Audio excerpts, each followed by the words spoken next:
Why did the New York Knicks fire head coach Tom Thibodeau? Before Tibbs got to the Knicks were a complete mess. They were consistently making bad draft selections, they were consistently making poor trades, they were consistently hiring bad head coaches, and there was just no stability or any rhyme or reason to what the Knicks were doing. But ever since head coach Tom Thibodeau got to the Knicks, things really changed, and they changed for the better. The Knicks were consistently getting better year after year, they were finally getting that stability that they desperately wanted and needed, and finally it all came to a close where last year the Knicks finally made it to the Eastern Conference Finals for the first time in 25 years under head coach Tom Thibodeau. But after Tibbs had all this success, the Knicks decided to recently fire him. And a question that a lot of fans and a lot of pundits are wondering is, why did the New York Knicks decide to do this after all the success that he's had? But quickly, before we get into this video, my name is Juicy Sports. I make opinionated NBA and Knicks content, and if you guys enjoy videos similar to this, hit that subscribe button, that like button, and that post notification bell.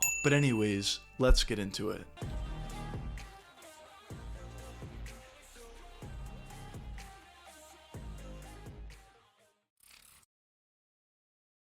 Ever since head coach Tom Thibodeau got to the New York Knicks, things were extremely good. Obviously, the Knicks were consistently getting more and more talent on the roster. When you look at the beginning when Tibbs got here, he had RJ Barrett, Julius Randle, and some others. And when you fast forward to this previous season, he had Jalen Brunson, Karl Anthony Towns, Mikal Bridges, OG Anunoby. Obviously, the overall roster that he had consistently improved year after year. But regardless of that, it's pretty clear that head coach Tom Thibodeau has done a tremendous job with this Knicks roster. Consistently figuring out ways to play some of these star players together, consistently finding out ways to make it work, and consistently finding out ways on how to make these teams better and better season after season. But obviously, as I mentioned before, the Knicks decided to fire Tibbs. Why was that? Well, in my opinion, I think this comes down to a few different reasons. But the first reason that I want to touch upon, and honestly the main reason, is due to Tibbs' inability to make adjustments, specifically in the playoffs. When you look at Tibbs' playoff career, especially this previous season, it was a positive one overall. The Knicks were able to beat the Pistons in 6 games while having a lot of success. They were also able to surprisingly beat the Boston Celtics in 6 games while also once again having a lot of success. But when you fast forward to their third round series, their Eastern Conference Finals matchup against the Indiana Pacers, this is really where I think Tibbs lost his job. When you look back and watch this series, yes, it was impressive that the Knicks got this far for the first time in, as I said, 25 years, but when you actually watch the series back, I thought, at least personally watching it live, that there was a very clear difference in coaching between head coach Rick Carlisle for the Indiana Pacers and head coach Tom Thibodeau for the New York Knicks. There obviously were some things that were going well for the Knicks in game 1. They had a 14-point lead with 3 minutes left to go in that fourth quarter. Obviously, as we all know at this point, the Knicks blew that game, and going forward from there, they were just never able to recover. But I think a huge reason and a huge gripe that a lot of Knicks fans have with Tom Thibodeau is his lack of adjustments in that game and in that series in general. When you fast forward to game 3, the Knicks were down 0-2 and they were down 20 in that specific game. And at that point, Tibbs finally decided to make an adjustment. He finally decided to play his bench, he finally decided to play Landry Shamet, and he finally decided to play DeLon Wright. And what happened? It worked. The Knicks were able to come back from a 20-point deficit and they won that game. And those two players that I just mentioned in DeLon Wright and Landry Shamet were a huge part and a huge reason for why the Knicks were able to come back and win. Obviously, Karl Anthony Towns had a huge part in that as well in that fourth quarter, but to get everything started, it all started with defense, and those players that I just mentioned are known for their defense, and it seemed like when Tibbs was actually playing these guys, the Knicks were having success. But what happened in game 4? Tibbs went back to exactly what he was doing prior in games 1 and game 2, where he was playing his starters essentially the entire game. He wasn't playing Landry Shamet all that much, and he wasn't playing DeLon Wright all that much, and the Knicks went back to what they were doing prior. They weren't playing well offensively, they certainly were not playing well defensively, and I think that lack of adjustment, or that unwilling to make that adjustment, is a huge reason for why Tibbs got fired. Now obviously in game 5 the Knicks played well without making an adjustment, but in game 6, their elimination game, they once again went to their starting lineup and played Brunson and played Mikal Bridges and played OG Anunoby and Mitchell Robinson even a little bit, and Karl Anthony Towns a bunch of minutes, and it didn't work out. Although all those guys are extremely talented offensive players, when you talk about their defensive ability as a unit, it just wasn't there. It was pretty clear that the Knicks needed to add some of these other guys like Shamet, like DeLon Wright, to take some pressure off Brunson and to take some pressure off Karl Anthony Towns on the defensive end, and Thibodeau was just unwilling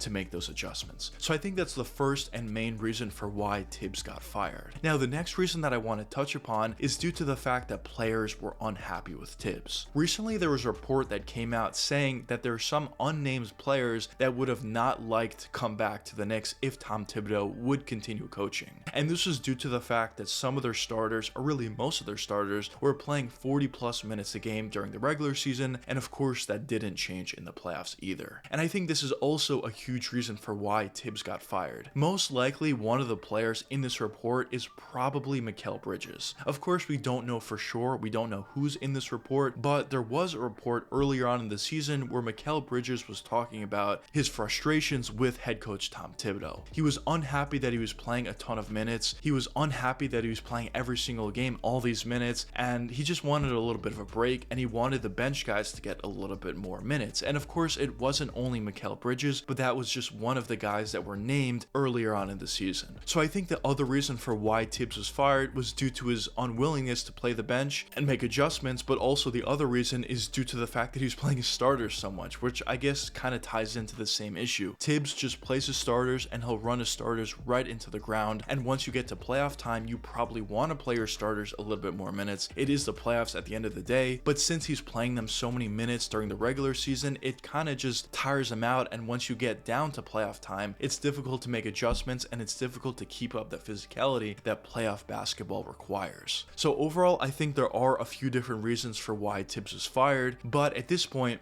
a question that some of you may be wondering is who's next? Who should the Knicks look for? What should the Knicks do? Well, in my opinion, there were a bunch of names earlier on in this coaching search that have been dwindled down at this point. Earlier on, a lot of fans and a lot of pundits were talking about Dan Hurley, they were talking about Jay Wright, they were talking about even Jason Kidd or Ime Udoka, but it seems like at this point, all of those guys, maybe excluding Jason Kidd, are not going to be available at this point. So at this point, it seems like the only clear option for the New York Knicks is to go for an assistant coach. Maybe you go for a Johnny Bryant that's been with the Knicks organization for some time. He's learned under the Cleveland Cavaliers system, who's obviously had an amazing season this previous year, or at least an amazing regular season this previous year. He was also with Quinn Snyder in Utah when they had all their success. I think Johnny Bryant is probably the guy that I would lean towards, and I think you should probably hire an established head coach as his assistant head coach on his bench. I think when you do a similar thing like that, where you have a nice young assistant coach getting hired to this head coaching job and you have an established veteran head coach as his assistant coach, I think that's a really good way to do it. You get the experience as your assistant coach, and also for your head coach, you're bringing a new face into the fold. Johnny Bryant is a guy that's very liked by a lot of these guys on the Knicks organization. A lot of these current players on the Knicks played under Johnny Bryant at a certain point, so there's a familiarity there. You also have a lot of new wrinkles that Johnny Bryant can throw into this organization as a young and creative offensive mind, and I just think there are a lot of positives. So if I were the New York Knicks, I probably would go with Johnny Bryant, but obviously there are a few other options out there, and who knows where the Knicks are going to go from here. So overall, in my opinion, do I think the Tom Thibodeau firing was justified? Although he did have a lot of success, I do kind of think so. I always saw from the beginning Tom Thibodeau as a bridge coach. I thought he was a guy that will be able to get the Knicks to the point where they're at today, where he can get them to the playoffs, where he can consistently year after year make them a better and better team. But once you get down to the Eastern Conference Finals or the NBA Finals or even the second round, and you're going up against a team that's very similar talent-wise, I think there's just a ceiling that Tom Thibodeau is not going to be able to break through due to the fact that he just is unwilling to make adjustments and he's unwilling to play his bench. So overall, I do think this was a good move, but at the same time, this move will prove to be not effective at all if the Knicks don't hire the next coach being the right head coach for this organization. Obviously, I do think Johnny Bryant should be the guy and would be the guy in my opinion, but of course, as I always say in my videos, only time will tell what does end up happening. But anyways, I hope you guys enjoyed this video, and if you did enjoy, check one of these two videos popping up now, and until the next time, peace out guys.